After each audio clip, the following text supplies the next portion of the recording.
Hello, teachers. Ben Jennings here, and we're in Jeremiah, session number 4 in the Explore the Bible series. We're looking at Jeremiah chapter 12.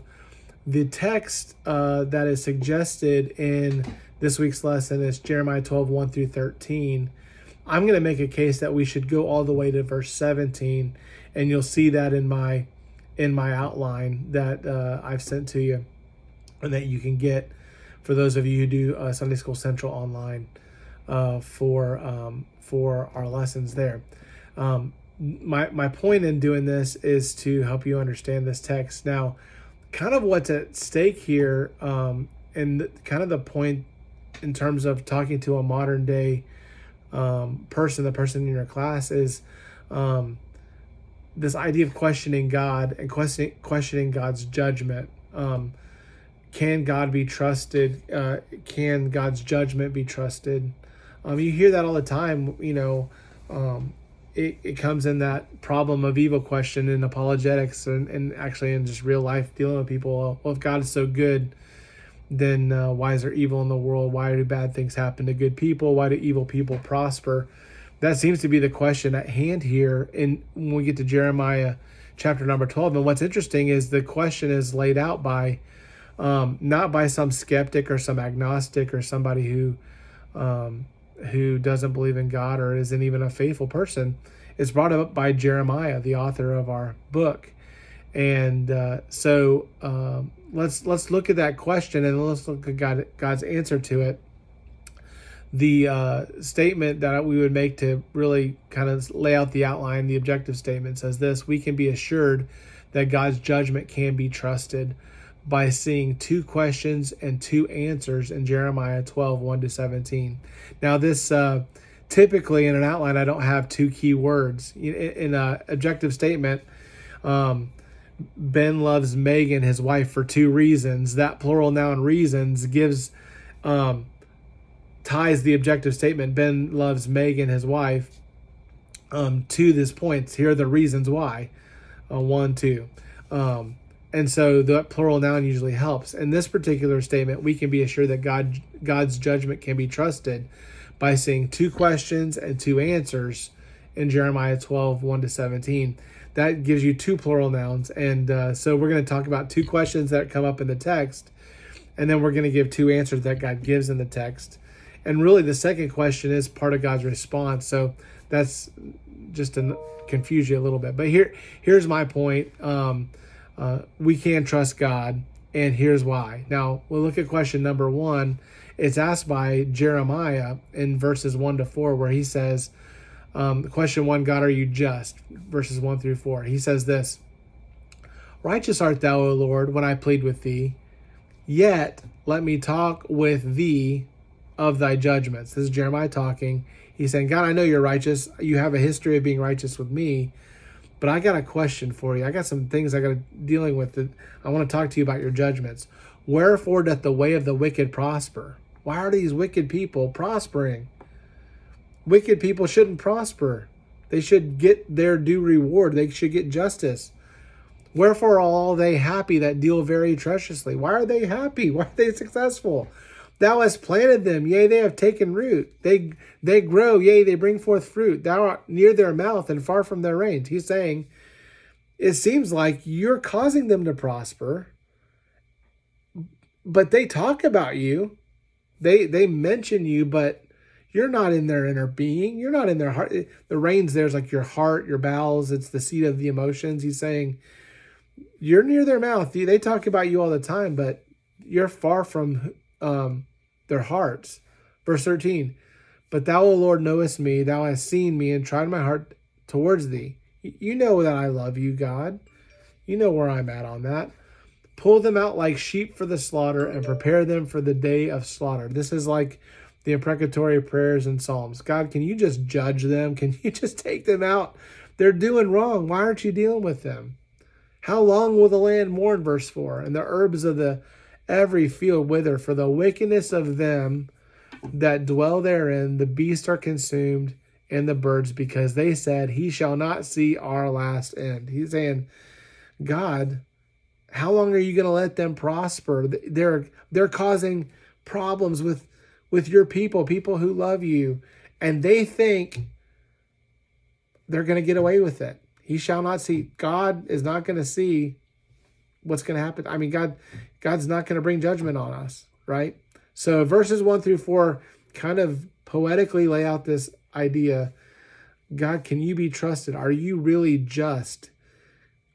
When I see the prosperity of people who are doing evil, it makes me wonder if you're just or not. Now, that's the framework of Jeremiah's question.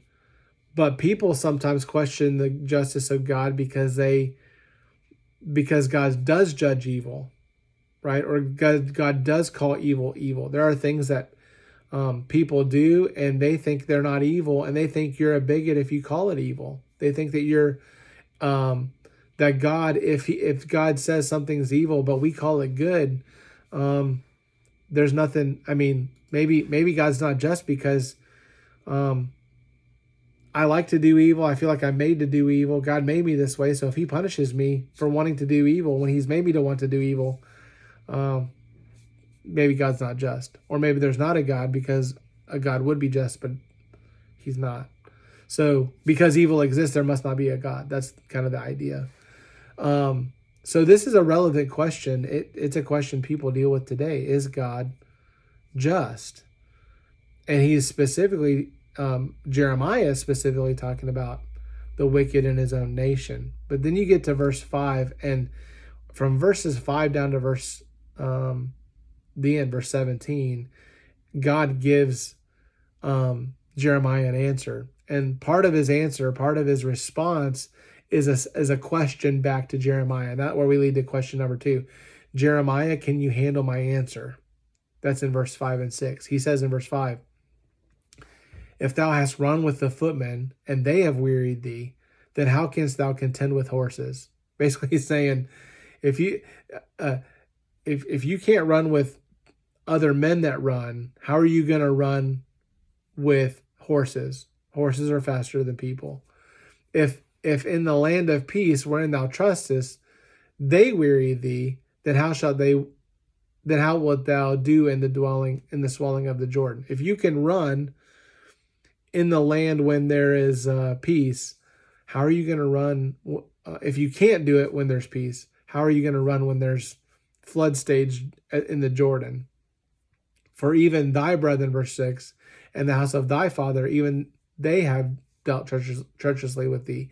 Yea, they have called a multitude after thee. Believe them not, though they speak fair words unto thee. He's saying, you're concerned with the general population of people who are wicked and prospering, but the problem is evil is even in your own house. So you can't just ask the question about evil among the whole nation and not realize evil is everywhere. It's even in your own house, even in the house of your father. And so that leads to the answer. Are you capable of hearing this answer? If you can't run, if you think it's bad now, this is another way of saying it. If you think it's bad now, more's coming. More judgment's coming. If you're questioning my justice now, there's going to be more discipline coming. And that's where we get to number 2. So here's the answer. Answer number 1, I must discipline my people. Look at verse 7. He says, I have forsaken mine house. I have left mine heritage. I have given the dearly beloved of my soul into the hand of her enemies. So he's saying, I love my nation Israel. I love the people of Judah, but I'm not going to deliver them at this point. He's saying, I've forsaken them. I'm allowing her enemies to take over. Mine heritage is unto me as a lion in the forest. It cries out against me, therefore I have hated it. What is he saying? The people that I have covenant with, the people that I have done right by, the people that I've been merciful and gracious with, the people that I delivered out of the hand of the Egyptians, and the people that I made unconditional promises to and conditional promises to through Abraham and through Moses and through David. At this point in their history, they're like a lion roaring against me. I have all this history of taking care of them, and they're like a predator against me. He says in verse 9, my heritage is as unto me as a speckled bird. The birds round about are against her.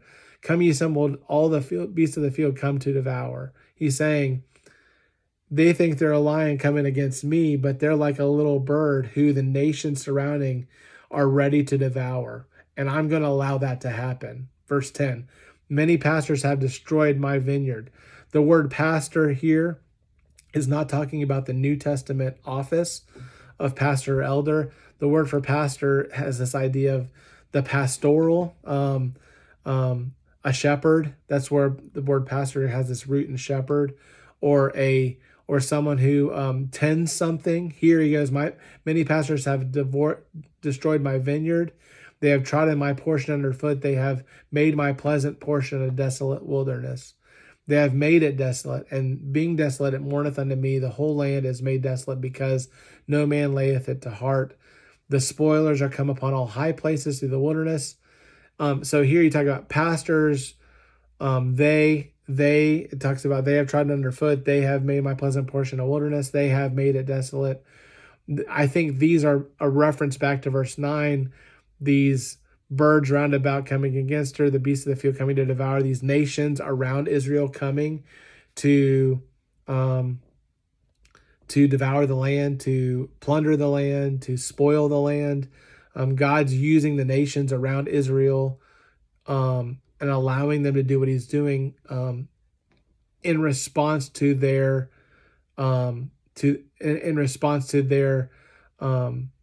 unfaithfulness to him, to them not doing their part of the covenant. So he's allowing that to happen as discipline. It says here, for the sword of the Lord shall devour from one end of the land even to the other end of the land. No flesh shall have peace. The idea here is that these people are how these nations coming in and devouring and wiping them out are part of God's judgment on the people. No flesh of his house, nobody in the land will have peace. They have sown wheat, but shall reap thorns. Basically, his house has put themselves to pain, but shall not profit. They shall be ashamed of your revenues because of the fierce anger of the Lord. You're going to try to get a harvest, but the harvest is not going to work out because of my judgment. So basically, God says, Jeremiah says, God, are you just? And he's saying, you're asking me if I'm just, but the answer to that is yes, I am. And because of my justice, I have to discipline my people when they're against me. And that's where I think that I didn't want to end the text there, because that leaves out the rest of the answer to Jeremiah. There's a second answer from the outline where it says, I will keep my promises. Look at verse 14. So he says, there's going to be discipline. There's going to be part of what I do there. But verse 14, thus saith the Lord against all mine evil neighbors. So it's interesting. He calls them my evil neighbors because his people are part of his house. He's his heritage. And so he's calling these people his neighbors, these ones that are coming to plunder Israel. Thus saith the Lord against all my evil neighbors that touch the inheritance which I have caused my people Israel to inherit it. You people that plunder the land, which is the land of my people.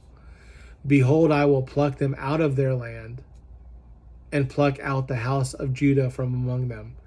These nations that are coming into Judah, who are going to intermingle with Judah and plunder them, I'm going to pluck them out and I'm going to separate them from Judah. Verse 15, and it shall come to pass after I have plucked them out, I will return. Basically, this time of making the land desolate and judging my people, that will be over. Verse 15, after I pluck them out, I will return and have compassion on them. Who's them? The nations that have come into Judah and Judah. And I will bring them again, every man to his heritage and every man to his land. It's going to go back to where they were. And it shall come to pass, verse 16, if these nations that are plundering Israel, if they will diligently learn the ways of my people, to swear by my name, the Lord liveth. That's an interesting thing. There are some here that will say that verse 14 through 17, and I'm not ready to take this position, but it seems as if there would be people that would say this is like almost like a millennial fulfillment. The point that we need to make is that God keeps his promises. That's the point that I said here. I will keep my promises is what God's saying. He's saying when these nations will declare the Lord liveth, basically that God is my God, that he's alive, that he's not like Baal, as it says here in verse 16, as they taught my people to swear by Baal. You nations came into Judah and you taught my people to worship an idol. If you will worship me, who's not an idol, a false god, but who is a true God, then shall they be built in the midst of my people. He's saying there's going to be compassion. There's going to be restoration. I'm going to honor them. They're going to live. They're going to get compassion for me if they will recognize me as the true and living God. And of course, today, Gentile nations can become the children of God by believing that the Lord Jesus Christ is alive. So that's an interesting thing. Then they shall be built in the midst of my people. But here's the promise, verse 17. But if they will not obey, I will utterly pluck up and destroy that nation, saith the Lord. The question really is answered. Here's the question, here's the answer. We kind of laid it out. God, are you just? Yes, I am just. I am a covenant-keeping God. I am a promise-keeping God. And I will do what I said I will do. So, what are the 4 points? Question 1, God, are you just? Question to Jeremiah, question number 2, can you handle my answer? If you think it's bad now, it's going to get worse. Why? Because I have to discipline my people. Verses 7 to 13. But know that at the end of the day, I'm not going to ultimately abandon my people. I'm going to fulfill the covenants that I made with them. I'm going to do right by them. And I will even be compassionate on those, God, that did wrong to my people. And I will even do right and do justly unto them. And I'm so keen on justice that if they don't accept my kindness to them, they're going to be destroyed. How does this apply? Man, if I'm teaching this lesson, I'm going to say to people, God is a promise-keeping God. And whenever you ask God about justice, you have to realize that God is just, and that you are someone who is not righteous and has your own evil to deal with. And so God has dealt with the problem of evil, and he is just. And at the end of the day, all sin will be paid for. All sin will be paid for. And so turn to God and don't accuse him. Don't be like a predatory lion to him, growling at him, but be a person who recognizes who he is and pleads with him for forgiveness and for restoration. The cool thing is, if any man come to me, God said, I will in no wise cast him out. Today is the day of salvation, and what a great thing we can declare to our people. God hates evil more than we do, and he has made a plan to deal with it. I hope that helps. I hope that gives you some kind of framework for teaching the lesson. I think it's incredibly relevant, and I hope it helped you today. All right, have a good day. See you.